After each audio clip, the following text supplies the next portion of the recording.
Mr. Meddle at the station. It happened once that Mr. Meddle went to the railway station to see his old friends Pippin and his wife off by train. Now Pippin wasn't at all pleased to see Meddle, for he knew what muddles people got into when Meddle was anywhere about. So he just nodded to Meddle and tried to pretend that he was far too busy to bother with him. "Pippin!" cried Meddle. "Are you very busy?" "Very," said Pippin. "I've lots of things to do. Tickets to get, luggage to see to, the right train to find. Haven't a minute to spare, Meddle. Goodbye." "My dear old friend, if you're as busy as all that, I must really help you," cried Meddle. "Now, let me get the tickets for you. Where are you going to?" "We're going to Lemon Village," said Pippin. "But I can get the tickets. Don't you bother, Meddle." "No bother? No bother at all," cried Mr. Meddle. He held out his hand for the money, and Pippin gave him some. "I want a ticket for my parrot too," he said. "I've got it in a cage here." Meddle rushed off. There were a lot of people by the ticket office waiting their turn to get tickets. Meddle took up his place and waited.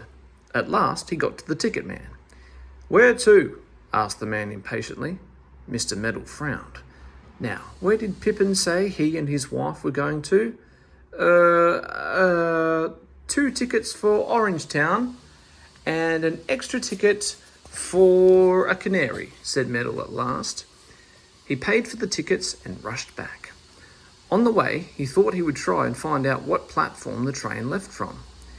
"Where's the train for Orangetown?" asked Meddle when a porter passed. "Number 8 platform, and the train leaves at 5 minutes past 11, said the porter. "Good gracious," cried Meddle in alarm. "Why, Pippin said it left at 11:15. He'll miss it. I wonder whether he has got his luggage there yet." Meddle looked around, and nearby he saw a pile of luggage, with a canary's cage set on top. "That must be their luggage," he cried. "Good, I'll see to it for them. Hi, porter!" A porter hurried up. "Take this luggage to platform number 8 and put it on the 11:05 train to Orangetown," said Meddle in a grand voice. He did love seeing to things. The porter stared. "But a lady told me to leave it here just now whilst she went to get a cup of tea," he said. "My good man, do as you're told," said Meddle. "Look, here are the tickets, one for the canary too. Now do just as you were told." The porter put the things on his barrow, for he thought that if Meddle had the tickets, he must own the luggage. Off he trundled to the train on platform number 8, and put the things neatly into a carriage. Meddle looked about for his friends. They would certainly miss the train if they didn't hurry. He would buy them some chocolate to eat on the train. That was a good idea. So he ran to a machine, put in 2 pennies, and got out 2 boxes of matches, which he felt quite sure were chocolate. Really, Meddle. He still couldn't see Pippin and Mrs. Pippin, and then at last he caught sight of them in the carriage of a train nearby. "You're in the wrong train!" shouted Meddle. "Hi, Pippin! Your train is on platform 8. Pippin looked alarmed. He jumped out of the carriage and helped Mrs. Pippin out too. He called to a porter to bring their things from the carriage and ran to Pippin. "Are you sure?" he said. "We did ask if this was right, and we were told it was." "You leave things to me," said Meddle importantly. "I've arranged everything. I've got your tickets for you and some chocolate. Come along at once." Meddle hurried Mr. and Mrs. Pippin to platform 8. It was almost time for that train to go. He found the carriage where the luggage and the canary cage were, and put Pippin and his wife in. Behind them hurried the porter with their things from the other train, a big parrot cage on top. "But this looks as if somebody else has taken this carriage," said Pippin, looking around at the luggage already there, and the canary's cage on the rack above their heads. "Here is some chocolate for you both," said Meddle, and he pushed the boxes of matches into Pippin's hand. Pippin looked at the matches. "Are you quite mad, Meddle?" he said. "These are matches. We can't eat those." "Oh dear," said Meddle, and then he suddenly caught sight of the porter with all the luggage belonging to the Pippins. The man pushed Meddle aside and began to put the luggage into the carriage. "My good man, this carriage is already full of people and luggage," said Meddle grandly. "Take it away." "But Metal, that's our luggage," said Mrs. Pippin, who was getting very tired of Metal. "Of course the man must put it in. We don't want to leave it behind." "Your luggage?" said Metal in a surprised voice. "But I don't understand.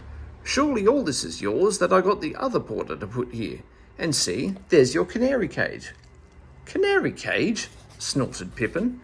"Don't be silly, Metal. We haven't any canary. We've a parrot. Look out, here comes the cage. Mind the parrot doesn't peck you." The parrot put its curved beak through the bars of its cage and tweaked Metal's arm. He yelled, "Don't! Oh, I say, Pippin, this is very strange. All the other luggage that I told the other porter to put in here must belong to somebody else then. Oh dear." The engine whistled. A ticket collector came. "Can I see your tickets, please?" he asked. "The train is just going." Metal gave Pippin the tickets he had bought, and Pippin showed them to the collector. "Orange Town," said the man. "Change at Holly Corner." "But we're not going to Orange Town. We're going to Lemon Village," cried Pippin in alarm. "Not in this train," said the collector. "It goes the other way. The Lemon Village train starts from platform number 2 in 10 minutes' time. Hop out quickly." Pippin and Mrs. Pippin hopped out and threw their luggage onto the platform. They took the parrot from the rack just in time, for the train shook itself and then steamed off to Holly Corner.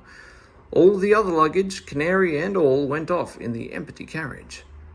"Go away, Metal!" shouted Pippin angrily. "Go away! You've made enough muddles to last us for a month. I shall change the tickets and find my own train again.